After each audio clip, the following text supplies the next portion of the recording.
Burada konuştuğumuz hiçbir şey kesinlikle bir yatırım tavsiyesi değildir. Eğer yatırım yapmak istiyorsanız lütfen kendi araştırmanızı kendiniz yapın ve özgür iradenizle karar verin.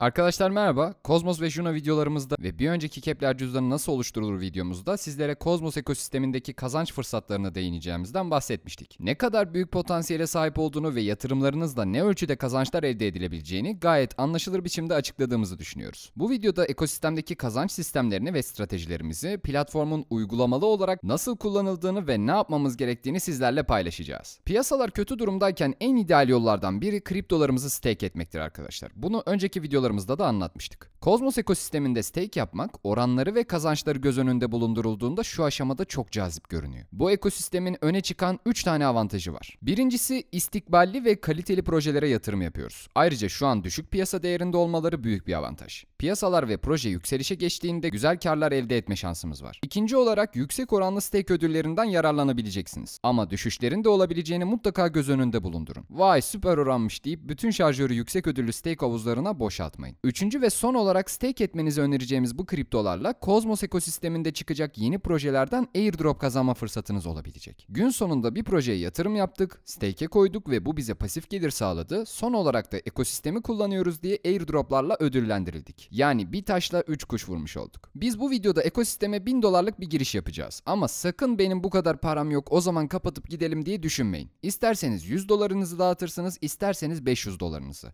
Bu tamamen sizin bütçeniz ve kabulleneceğiniz riskle alakalı. Yani bunu yaparken mutlaka kendi cebinize göre hareket edin. Arkadaşlar bu arada bu videonun araştırması için çok fazla emek harcadık. Siz de bize destek olmak ve bu tarz videoların devam etmesini istiyorsanız abone olmayı, bildirimleri aktif hale getirmeyi, beğenmeyi ve yorum yapmayı unutmayın. Hazırsanız başlayalım.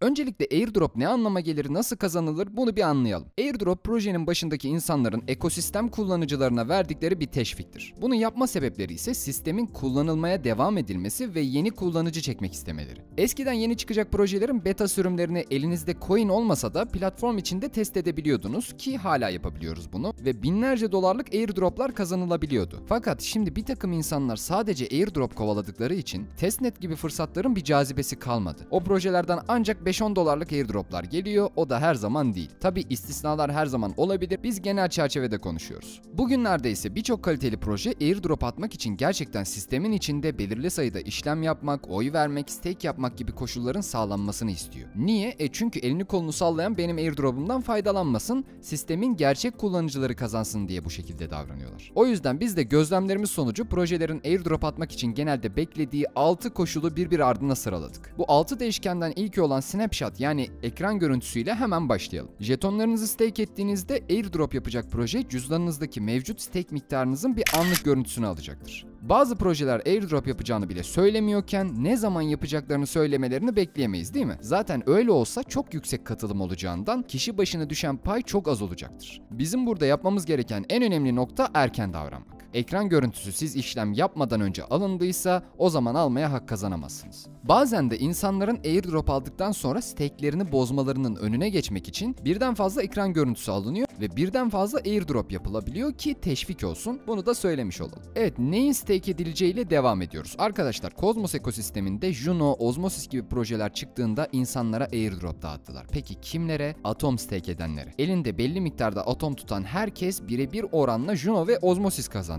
İnsanlar bu zikrettiğimiz projelerden muazzam gelirler elde ettiler arkadaşlar. Kozmos ekosistemi genişledikçe projeler airdrop yaparken sadece atom stake edenleri değil, aynı zamanda Kozmos içerisindeki diğer projelerin de stake edilmesini şart koştular. Tabii ki sadece atom tutanlara da ödül hala var, yok değil, ama eğer burada kazanma şansımızı arttırmak istiyorsak bir değil birden fazla projede stake yapmak bizim airdrop alma ihtimalimizi arttıracaktır. Tabii ki olay sadece bu dediğim şeylerle sınırlı değil. Mesela ekranda airdrop atan bazı projeler projelerin hangi projelerde stake etmemizi şart koştuğunu görebiliyoruz. Şimdi gelelim ne kadarlık bir bütçeyle stake yapmamız gerektiğine. Hem varlıklarımızı kilitleyerek riske atıyoruz hem de cevabı gerçekten çok zor bir soru. Mesela Juno airdrop'unda elinizde 10 ila 25 arası Juno'nun stake edilmiş olması gerekiyordu. O zaman en az 10 tane Juno stake etmemiz lazım diye düşünebiliriz. Ama bu adamlar bu kadar miktara bir kez airdrop atmışlarsa bir sonrakinde minimum seviyeyi 40-50 arasına çekmiş olabilirler. O yüzden her zaman olmasa da ne kadar çok o kadar iyi. Çünkü kazanma şansımızı arttırmış oluyoruz. Ama dediğim gibi bu riskli bir durum. Bunu da mutlaka göz önünde bulundurun. Ayrıca ikinci maddede de anlattığımız gibi sadece birinden değil, Atom'dan da minimum 10 tane, Osmo veya Secret için de minimum 20-30 arası jeton stake edilmesi gerekiyor ki diğer birçok projeden airdrop alma şansımız artsın. Peki neye göre söylüyoruz bunu, birlikte bakalım. Mesela bu siteye girerek eğer airdrop kazandıysanız ödülleri cüzdanınıza çekmek için buradan Claimable'a tıklayıp hangisinden kazandıysanız o projeye gelip Claim Here seçeneğine tıklayıp cüzdana çekebilirsiniz. Gelecek airdrop duyurularını şu upcoming kısmından görebiliyoruz. Bakın mesela Gnoland airdrop'u gelecekmiş. Ekran görüntüsü 19 Mayıs'ta alınmış. Burada requirements yani gereklilikler kısmından neye sahip olursak bu airdrop'a hak kazanacağımızı da görelim. Bakın 100 tane atomu alıp 19 Mayıs'tan itibaren stake edenler Gnoland projesinin airdrop'undan kazanıyormuş. Mantık hemen hemen birçok sitede böyle arkadaşlar. Takip etmeniz açısından bu ve bunun muadili sitelerin linklerini aşağıya bırakıyorum. Siz de bakarsınız. Şimdi likidite havuzlarına geçelim. Evet, likidite havuzları için teşvik edici bazı airdroplar var. Ancak bu platformlar genellikle staking için teşvikler sunuyor. Bu yüzden likidite havuzu değişkenini geçebiliriz. Her yapılan uygulama şansımızı arttırır ama bizim gözlemimize göre genelde likidite havuzundansa stake yapmak daha avantajlı. Normalde stake yaptığınızda projeye göre değişkenlik gösteren bir salınım süresi oluyor ama likidite havuzlarında direkt olarak havuzdan çıkabiliyorsunuz arkadaşlar. Herhangi bir bekleme süresi olmuyor. Bu da stake'e göre işin avantajlı kısmı. Yine de bu uygulamayı da yaparsanız airdrop kazanma olasılığını artar arkadaşlar. Bunu da söylemiş olalım. Evet, neyin ne kadar stake edilmesi gerektiğine ve genel gereksinimlere baktık. Şimdi sırada doğrulayıcılar var. Kepler cüzdan üzerinden stake yapmak istediğimizde biz validatörlere yani doğrulayıcılara delege oluyoruz. Doğrulayıcı olmak için elimizde yeterli miktarda para ve teknik altyapı yoksa ve yine de stake imkanından faydalanmak istiyorsak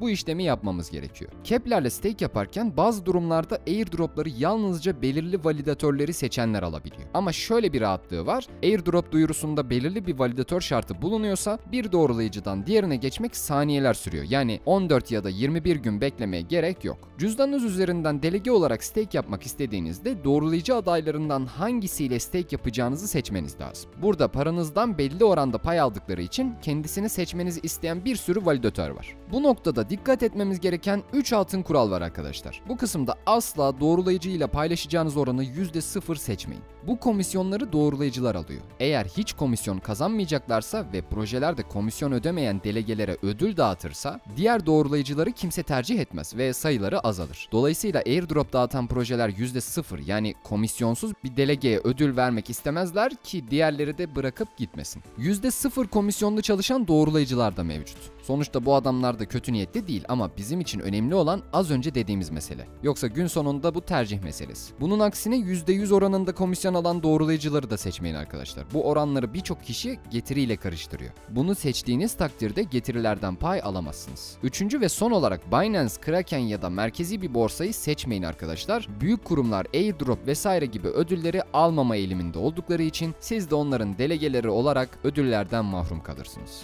Arkadaşlar aynı zamanda diğer bir önemli kısım da stake yaparken doğrulayıcıların sundukları maddelere oy vermeniz. Sadece oy vererek bile airdrop alma şansımız artıyor. Çünkü burada ekosistemin gidişatına yön veriyorsunuz. Dolayısıyla topluluk odaklı projeler için çok önemli olduğundan mutlaka bunu yapalım. Yalnız oy verirken de çok küçük miktarlarda fee kesiliyor. Bunu da aklınızda bulundurun. Biz Cosmos'ta Juno ve Osmosis'i öncelikli olarak tercih ediyoruz fakat gizlilik odaklı bir blok zincir platformu olan Secret da listeye eklenebilir. Ayrıca geçtiğimiz günlerde yeni çıkan ve Cosmos ekosistemine EVM üzerinden Ethereum tabanlı projeleri çekmek için tasarlanmış Evmos'u da listenize ekleyebilirsiniz. Evmos henüz çok yeni ve platformda zamanla en çok değer kazanabilecek projelerden biri. DEX ve NFT gibi stratejik projeler henüz çıkmadı ve stake edildiği takdirde airdrop olasılığı bir hayli yüksek. Bu arada Evmos Kepler cüzdanda henüz beta sürümünde arkadaşlar, istikrarlı bir versiyon oluşturmaları zaman alabilir, bunu da bilmekte fayda var. Artık bir Kepler cüzdanımız var ve airdroplarla alakalı nelere dikkat etmemiz gerektiğine hakim olduğumuza göre biraz da Osmosis üzerinden nasıl Juno alınır ve stake edilir bundan bahsedelim.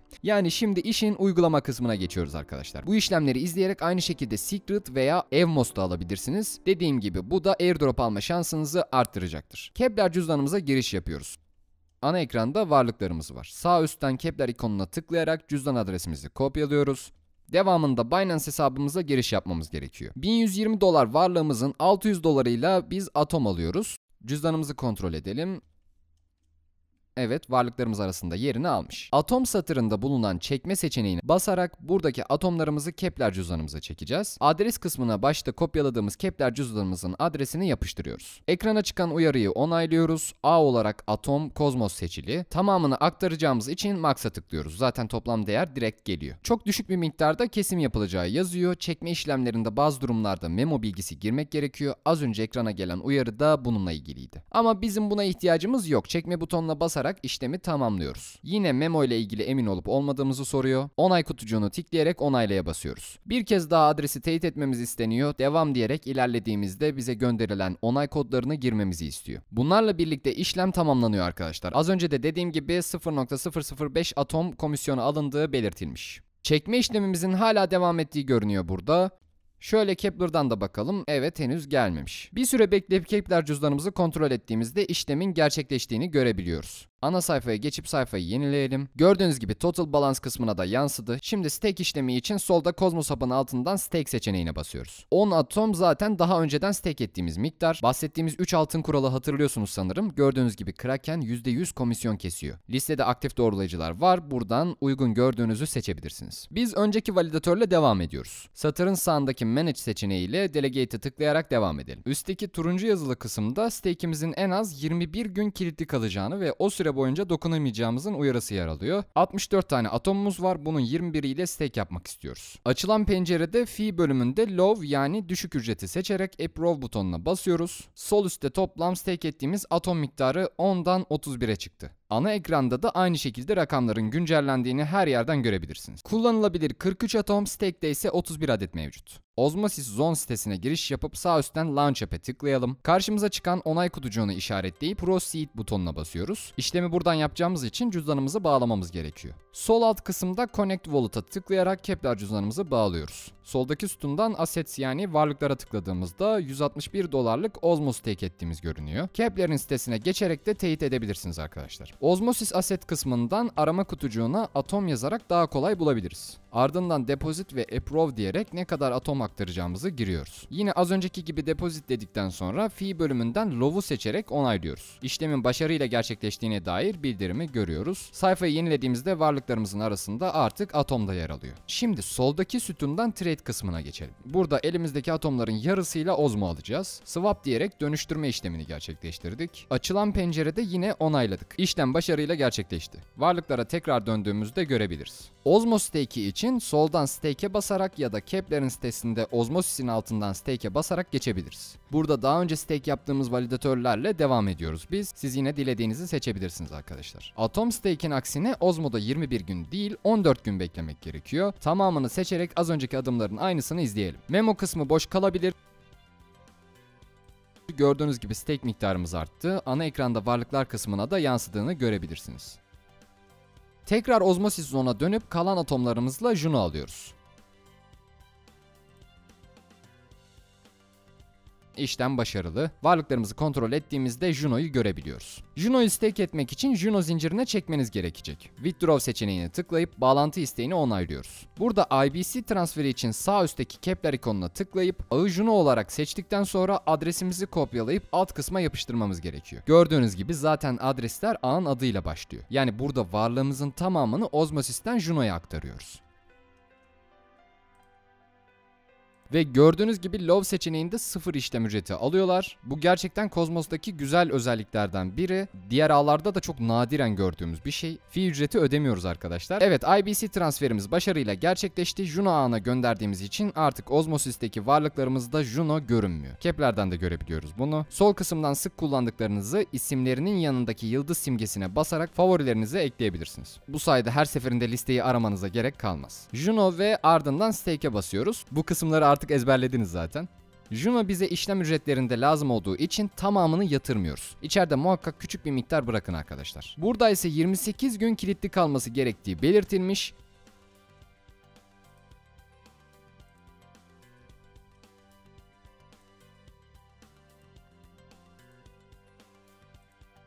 Evet, varlıklarımızdaki Juno'lar azaldı. Stake ettiğimiz Juno sayısı arttı gördüğünüz gibi. Bu arada ekosistemle alakalı güncel ve çok önemli bir gelişmenin de bilgisini verelim. Birkaç gün önce Osmosis ağında sistem açığı sonucu bir bug bulundu. Bunun üzerine ağı güvenlik sebebiyle kapattılar. Şu an için test etme sürecindeler ve henüz ne zaman açılacağını bilmiyoruz. Milyon dolarlık bir ozmo kaybının olduğu konuşuluyor arkadaşlar. Sistemi suistimal eden doğrulayıcıyı aksine ikna ettiğine dair söylentiler de var. Yani parayı iade edecekmiş. Aynı zamanda bir daha doğrulayıcılık yapmayacağına dair açıklama da yapmış. Şu aşamaya kadar incelediğimiz hiçbir blok zincir projesinin bugünlere sorunsuz geldiğini görmedik arkadaşlar. Dolayısıyla buradaki en mühim durum ekiplerin sorunların üzerinde çalışıp şeffaf ve hızlı bir şekilde toplulukları bilgilendirmesidir. Evet, videonun sonuna geldik. Umarım herkes için faydalı bir video olmuştur arkadaşlar. Yakında Kozmos ekosisteminden Evmos ve Osmosis incelemesi de gelecek. Bize uzun vadede güzel getirileri olacağını düşünüyoruz. Ama her zaman söylediğimiz gibi bu bizim kabul ettiğimiz ve gerçekleşeceğini düşündüğümüz subjektif bir düşünce. Hiçbir şey olmaya da bilir. Dolayısıyla lütfen kendi araştırmanızı kendiniz yapın ve hiç kimsenin tavsiyesiyle hareket etmeyin. Bizi takip etmeyi, abone olmayı, bildirimleri açmayı ve yorum yapmayı unutmayın. Bir sonraki incelemede görüşmek üzere. Şimdilik hoşça kalın.